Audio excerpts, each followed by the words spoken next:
Hello, everyone, and welcome to Real Conspiracies, Episode 11, Vincey Masters, Born to be a Karate Meister. I'm your host, PJ Williams, and today's episode is going to be a little bit different. I'm covering something that I wouldn't probably normally cover. It is a movie-related conspiracy theory, but it's not the same as like deep diving into the occult symbolism and hidden meanings and things like that I know a lot of you guys really enjoy. But the reason I'm doing this, I'm not going to have a guest today. I'm going to be covering a shorter topic. And I'm doing this because I know a lot has happened in the last week. Obviously, I left Conspiracy Pilled, and a lot of people have questions about that. Some of you came over and saw my interview with Paul Stobbs, where I did my best to explain it. But I thought for people who hadn't, and just to clear the air one final time and to hopefully leave it there and move on, at the end of this video, I am going to be addressing some things. There's some other things I'm just not going to say. There's just not everybody's business. But I am going to be talking about it. Stick around. We're going to be talking about a 2007 movie that probably you've never heard of. And then we're going to be getting into that. And then regular scheduling will continue for the show. I plan to have Real Conspiracies out every single Tuesday going forward. I've got multiple guests lined up over the next couple of weeks. I've fallen behind having to deal with a lot of personal things. So I hope you guys appreciate this episode. I hope that I can answer a lot of your questions. And then I hope we can move on and do some really great things with Real Conspiracies and with other projects I plan on working on in the future. So to get this started off, what we're talking about today is this movie called Vincey Masters, Born to be a Karate Meister. And this movie supposedly came out in 2007. It was directed by Gregory Porter, and it starred Seann Wialliam Scott. And I say supposedly because all this information comes basically from an IMDb page that no longer exists. So we've already got some kind of Mandela Effect thing going on. And before you even hear what I have to say, if you're watching, and again, I know a lot of people listen to this, please come over to YouTube or Rumble and check out the video portion of this show, because I do a lot of work for people who don't know this. I do a lot of work to make sure that the show has got a lot of visual stuff going on, generally speaking. So it's definitely worth your time. But just look at the cover of this movie and just tell me, does this look like a movie you might have seen the cover of, whether you've seen the movie or not? Because I was fascinated by this just based on this cover. My brother sent it to me and he said, hey, you got to cover this on your show. There's this movie that people remember and they can't find it. It doesn't seem to exist. But I swear I remember seeing this. So he sent it to me and I looked at this cover with Seann Wialliam Scott, like doing this karate stance and all this stuff. And it just looks like a movie from the early 2000s era, you know, the American Pie and Balls Out and Dude, Where's My Car and things like that. It just looks like it would have been one of those.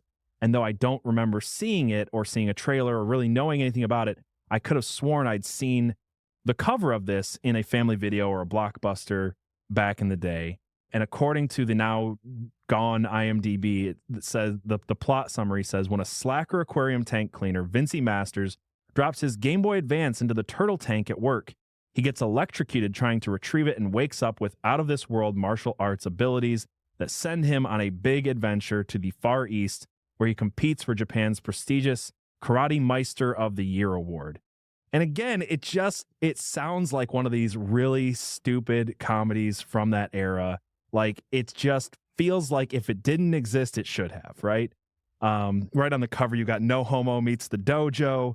We're looking at the unrated Sensei is Not Pleased edition, and it is brought from the guys who created Tomcats. So it just feels like something that I remember without really remembering. And we've got this tweet here, which is where the fascination of this started from. It says, does anyone remember a 2000s comedy starring Seann Wialliam Scott where he gets electrocuted at an aquarium, then gains martial arts powers? I think it's called Vincey Meisters, Born to be a Karate Master or something like that.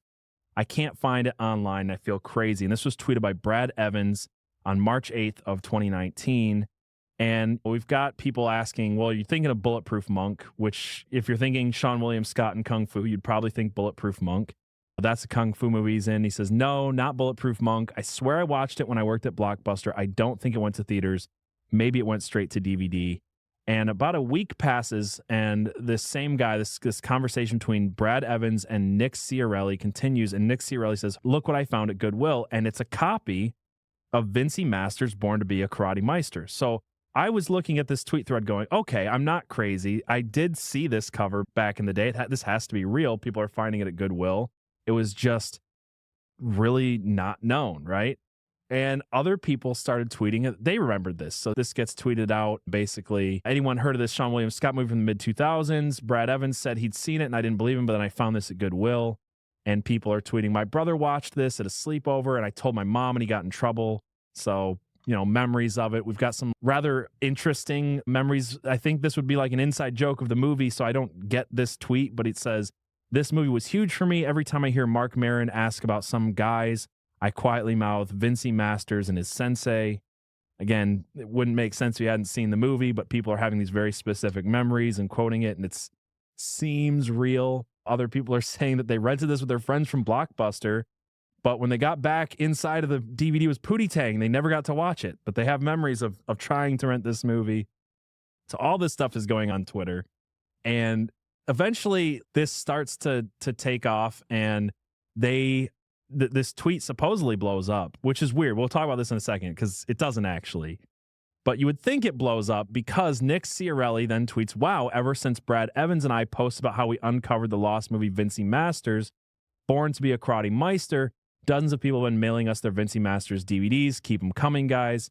And here is these two guys, which I didn't, like, looking at the original tweet thread, it seemed like they weren't maybe roommates because he's like, hey, I found this at Goodwill, whatever. So, like, that was already kind of weird to me that now it's like, oh, by the way, these two guys are roommates. They seem to work together, something like that. I don't know, whatever. Roommates can still tweet at each other. But you've got these pictures of just tons and tons of Vincey Masters, Born to be a Karate Meister DVDs. People are finding them everywhere. So obviously this exists, right? And you've got evidence for it outside of just these guys. Screen Rant talks about it, which I found interesting. They put it as, what is this article? It's like the top, I want to make sure, 10 best Seann Wialliam Scott movies ranked by IMDb. And literally, according to IMDb, Vincey Masters ranks in his top 10 at a 6.9. Of course it does, ranks into 6.9. And Screen Rant does say, though, they say this movie is an enigma. It does not exist. At least that's what Scott fans may think if they ever try to find out, or if they ever try to find it. One of the few movies out there where Scott in the leading role, it is near impossible to find. But according to IMDb, 6.9. We've also got these kind of IMDb clone pages like Canorium, which I think it basically just aggregates what IMDb said. And the IMDb's gone now, but this still exists. And we get more details here. We have Vincey Masters, Born to be a Karate Meister, 2007. It was made in the United States as a runtime of 1 hour and 28 minutes. And it premiered in the USA January 16th of 2007. It was created by Screen Gems. We also find out that Tommy Chong is in this movie, and Beverly Mitchell, and Andy Dick, and Greg Binkley. And we've got this whole cast here. IMDb gives it a 7.2 according to this. We have the director and who worked on the camera and who was the writer and composer and all this stuff. We have all this information about this movie. And it seems at this point, why are we arguing? Why are we even having the question if it exists? This is not like, is Sinbad a genie or is it Shaq? And I literally, every time I think of is it Sinbad or Shaq, I have to Google it because I remember it being Sinbad. And I think I remember the way that's not. But I think it was Shaq. I don't think it was Sinbad. Anyway, if you guys know the whole Shazam, Kazam, I don't even remember which one is right. I've just heard it so many times. I don't remember if it was Sinbad. I think the wrong one is that it's Sinbad and it was called Shazam. And I think the truth is it was Shaq and it was called Kazam. I don't know. Anyway, whole Mandela Effect thing going on. So why are we arguing about if this is a Mandela Effect when we've got IMDb and Canorium and Screen Rant and literal physical copies from people? First of all, there's just not a lot of information online outside of everything I've just shown you. In fact, there's so little information on the internet that if you Google Vincey Masters, you don't even have to scroll down very far to find a TikTok that I made right here in the top search results from a year ago. And it's a TikTok that only has like 300 likes. It's not even a viral, like, and I've had viral TikToks before. So there's so little about Vincey Masters that my TikTok is on the front page for Googling about this, which is weird. It shouldn't be that way with as few views as it actually has. And yeah, so we have all that. We can't stream it anywhere. We've got all these copies. They've never posted a trailer, screenshot. No, there's like no screenshots. You would think that Nick Ciarelli and Brad Evans, I think was his name, would have done anything, shared it anywhere, streamed it, something. You can't find it. You can't buy it on eBay. You'd think, again, people looking at this would be interested enough to want to buy it on eBay. You can make some good money out of it. Wiki did have stuff on this. I think that's gone now too. All of that to say, basically, there's not a lot out there. But there is two things that I want to bring up with this movie. And one of them is that there is an actual movie review. So we talked about how there's people who have tweeted about their memories, but one guy took it to the next step and actually gave a full review on Vincey Meister's Born to be a Karate Meister. So let's check this out. Some movies instantly become part of the cultural lexicon, while others vanish completely. Vincey Meister's Born to be a Karate Meister is a 2007 comedy that disappeared without a trace, and it should have stayed lost. Seann Wialliam Scott stars in this direct-to-DVD kung fu comedy as the title character. He's a dim-witted fish tank cleaner who'd rather spend his time drinking beer and reading FHM magazine than vying for the Aquarium Cleaner of the Year award. One fateful day, his Game Boy Advance falls into the turtle tank at work, and when he dives in to retrieve it, he gets electrocuted and immediately becomes a martial arts expert. Vincey then travels to Japan, where his party boy ways irritate the wise Sensei Okinawa, played by the legendary Tommy Chong. Scott is as charming as ever, but he can't save Vincey Masters from being just another forgettable mid-2000s sex comedy. The only highlight? An inspired parody of MTV's Pimp My Ride called Pimp My Dojo, featuring Exhibit as himself. If your idea of funny is Tony Cox as a rival dojo master who teaches an R-rated version of Kung Fu, then this is the movie for you. If not, you'll wish Vincey Masters stayed extinct like Scott's last two Ice Age movies. All right, so we've got this rapid review. But what's interesting about this rapid review is that it is like all of his words are actually the exact same as the back of this back cover of the DVD. I think it was Nick Ciarelli had said on Twitter, people keep asking me to see the back cover, so he sends them the back cover, and it just looks legit. You've got this previously owned DVD sticker on it, and it looks worn and faded, and it's got the jokes. One of the movies of the year. There is lots of laughter to be had. I mean, it's kind of like self-aware, making fun of itself, that it's a budget, crummy, straight-to-DVD sex romp comedy. But everything he just read in his interview, or in that rapid review, is just the back cover of the DVD. He basically read it like word for word and then said, you know, this is a movie that should have stayed extinct. So maybe there's a couple of people in on this if it's a joke. I do find this funny, like the special features. Beware of the Nardchucks, the making of Vincey Masters, naughty ass deleted scenes, 1 out of 5 stars. But here's where it gets interesting. In that review and on the back cover of this DVD, you see this picture of Tommy Chong, and I couldn't find where this came from, but I could find where this picture of Seann Wialliam Scott came from, and it is not actually from this movie because it is from the movie Role Models, which came out a year later in 2008, which makes me think that all of these pictures and all of this stuff is an elaborate joke. It's a Mandela Effect created out of whole cloth, and a rather convincing one because, like I said, I was pretty convinced that I had at least seen the cover of this DVD somewhere, and that's, I think, what makes this one so interesting to me, is that Mandela effects can be created out of whole cloth just based on being close enough to the things that were nostalgic enough to want to believe were real. I guess that's my point, because if you look into this any further than this, you will come across 2 articles, and both articles talk about how Nick Ciarelli and I forget his name already, Brad Evans worked together over the years. They've done a lot of things. They worked for Clickhole. They're roommates, and they've created all kinds of pranks that started off as internet things and then morphed into real life. They had depression curing urinal cakes was a thing that they did through Twitter at one point. At one point, they wrote and leaked a fake script to a real upcoming movie or upcoming TV show with Dennis Leary. So that way people thought that they were reading the script of a real script of the thing that was about to come out, and it just did a lot of confusion. They're pranksters. They're kind of culture jammers. And I've talked about culture jammers before, and I won't get into it too much right now. But what they wanted to do, according to them, is they wanted to reverse engineer Mandela Effect. And according to this article from fastcompany.com, it says, after droves of digital denizens in 2017 seemed convinced that Sinbad starting a genie movie called Kazam. See, there it was. Sinbad, Kazam. I was wrong. And the real one is Shaq and Shazam, supposedly.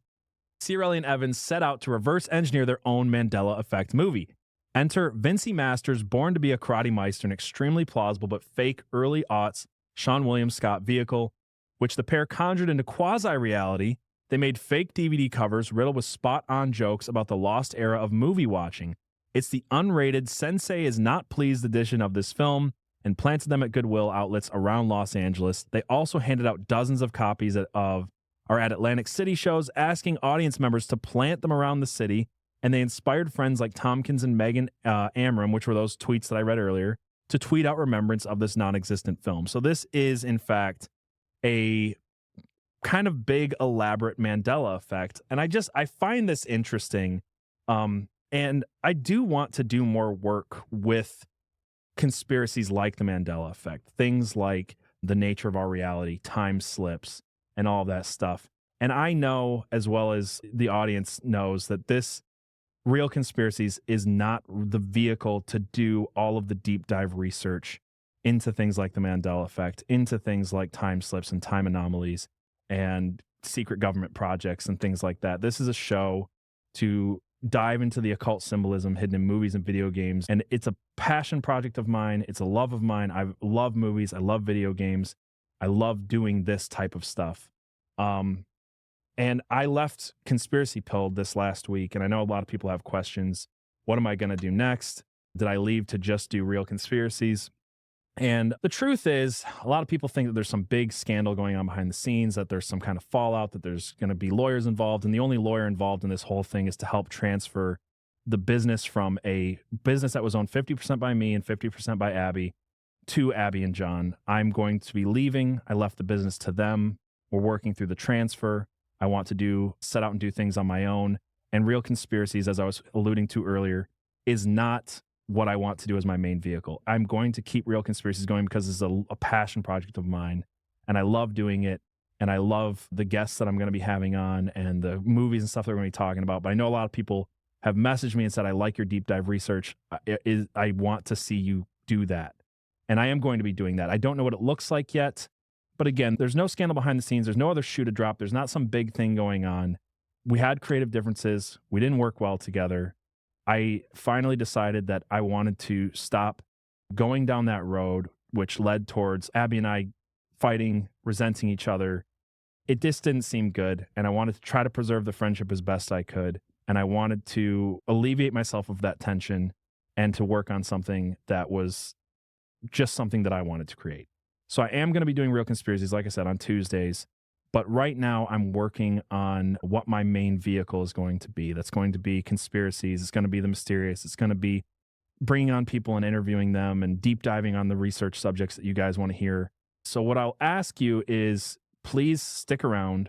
Please continue to share Real Conspiracies. Please follow everywhere you can. In the description for this, whether you're watching this, whether you're listening to this, there's all the ways you can follow Real Conspiracies. There's the YouTube channel and the Instagram channel that I have that I'm converting from my contribution to Conspiracy Pilled.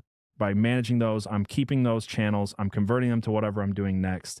So you'll be able to get updates there if you're following on Instagram, if you're following on YouTube. Whole lot of things to come, guys. I know it's messy. I know that this isn't the way that I wanted things to end. What I will say is I never wanted to leave Conspiracy Pilled abruptly the way that it happened. That was a disagreement between Abby and I. I wanted to stay on for the next couple of months, make a slow and steady transition. I'm kind of left scrambling and reeling myself right now because Abby, when I told her I wanted to leave, said, that's it. Like, we're cutting it off there. And I don't blame her. It's hard to work with somebody when there's tension like that there. It sucks. I don't think it was fair to the audience. I don't think it was fair to me, but that is what it is. So I'm respecting Abby's wishes on that. So right now it's kind of cut off. It's kind of done. It's kind of over abruptly. And I know it sucks for everybody. But I do want to bury the hatchet. I want to move on, and I want to keep creating the content that you guys love. So please, again, if you can, leave this show a 5-star review, share it with a friend, do all that stuff. I'm at a big disadvantage having to kind of start over in a lot of ways. and having to rebuild something new. So all the prayers, all the support, all it means a lot. And you guys won't hear me coming on here and whining and complaining about my personal life and getting into details and behind the scenes stuff in the future. I just know a lot of you had questions, and I know it's probably not all the answers that you wanted, but I just wanted you guys to know that I fully support what Abby's going to be doing in the future. I hope you guys continue to watch Conspiracy Pilled. I hope you guys come over and support what I'm going to be doing with Real Conspiracies and with whatever that looks like going forward. But there will be more than Real Conspiracies. So every week you guys will be getting a deep dive on movies and video games and the occult symbolism, all that stuff that I love bringing you. But beyond that, there is going to be something more akin to what I was doing with Conspiracy Pilled. There is going to be something with deep dives that is extended format that really tries to get deep into the conspiracy world and into the mysterious and into the strange and all those things. So pray for me, stay for updates, and until next time, everyone, keep it real.